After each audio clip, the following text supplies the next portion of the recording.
January 27th marked International Holocaust Remembrance Day. It's a time to remember one of the darkest days in history when Nazi Germany murdered 6 million Jews. This year, it's also being commemorated in some places for the very first time. From 1939 to 1945, Nazi Germany implemented what it called the final solution to exterminate all Jews from Europe. Tragically, more than half of the Jewish people in Europe died in the Holocaust.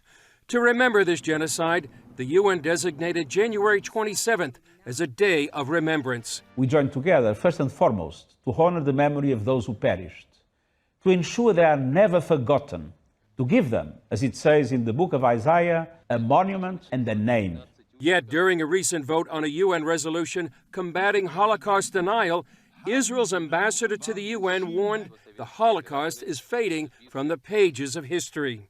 Friends, only 54% of the world population has heard of the Holocaust, with 1/3 of them skeptical of the facts. Some of them believe that the deaths have been exaggerated, while others believe that the Holocaust is a complete myth.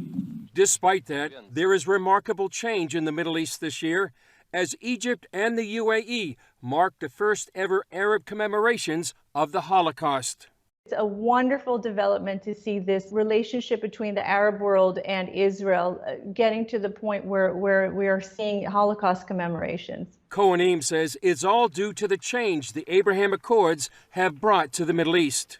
We've seen a brand new face of the Middle East, and that is a face of acceptance of the Jewish state of Israel and acceptance of the Jewish people's sovereignty in the Middle East. And with that, really just a sea change in attitudes towards Jews and Israel. Kohanim and others say it's important to remember the Holocaust because they say the hatred that starts with the Jews never ends with the Jews. Coming up, 98-year-old Holocaust survivor Walter Bingham shares how we saw Germany sink into the abyss of the Holocaust.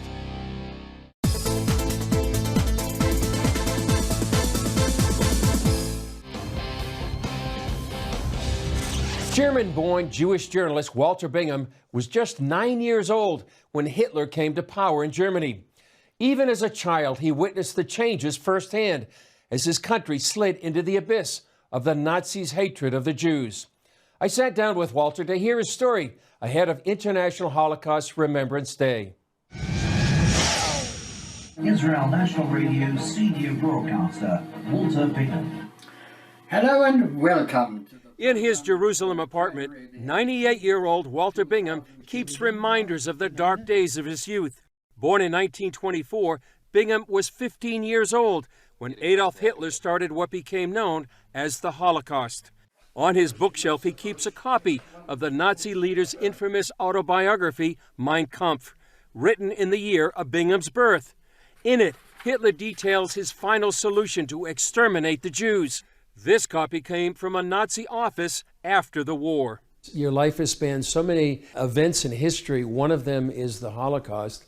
But what happened to you in the early 1930s? You were witness to the infamous book burnings. Yes, we used to go to the park as boys and play there, and one day they had the book burning, and we saw it, and people, of course, were throwing books on the fire, German culture onto the fire. The law was that all libraries had to empty their shelves of the prescribed books and bring them to a certain place, which was in our town in the park. Ordinary people who had books on their shelves had to bring those, otherwise they would be punished. And I remember with great glee and sing-song and heil, and they threw the German culture onto the fire.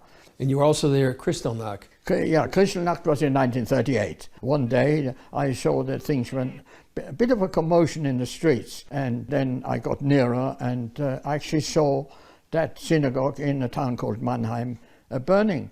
And the fire service was there, but not to douse the flames of the synagogue, but to cool down neighboring property, German property that it shouldn't burn. Kristallnacht marked the beginning of Hitler's final solution, and those who lived through it are Holocaust survivors. Within months, Bingham's mother put him on the so-called Kindertransport, a rescue effort by the British to evacuate some 10,000 Jewish children by train to Great Britain. It was 5 minutes before war. Everybody knew the war would break out, and the parents took the children to the train. 5 years later, Bingham joined the British Army. It wasn't my country, but my motivation and that of other Jewish refugee soldiers was much greater, because we didn't fight for, we fought against the Nazis. My motivation was find the family, get rid of the Nazi regime. 2 days after D-Day, Bingham landed on the beaches of Normandy and then drove an ambulance on the battlefields of Europe, eventually receiving a medal for bravery and commendation from the king. I never killed anybody. I only saved lives. As the war ended, Bingham was transferred to counterintelligence in Hamburg, Germany. There he interviewed Nazis arrested by the British, among them Joachim von Ribbentrop, the Nazi foreign minister. And they brought him into my office, and I said, Herr Ribbentrop, what can you tell me about the final solution? And he looked me in the face and he said, I didn't know anything about that. That was the Führer. And I said, so now I take it that you heard about that. How did you find out? And he turned to me and he said, I read it in the newspaper. After the war, Bingham was one of the few Kindertransport children reunited with at least one parent, his mother. Before COVID, Bingham would share his experiences with groups of students and others. He would bring a small suitcase packed with remnants of that Nazi era. This is the sign of the Hitler Youth. Now that is there that you can really stick it in. And this is Blut und Ehre, blood and honor. And that's what the 14-year-olds and 13-year-olds carried. And what would they sing? Wenn das Judenblut vom Messer spritzt, dann geht's noch mal so gut. When Jewish blood spurts from the knife. So are you concerned that what's happening in the world today is what was happening?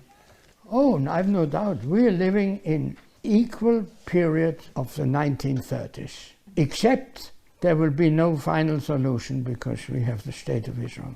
But everything leading up to it and all the atrocities and all the attacks and all the things that you read about, all that is a copy of the 1930s.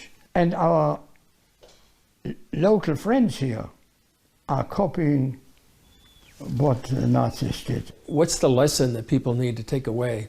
Never again. Just 2 words. Never again. Unfortunately, people don't learn.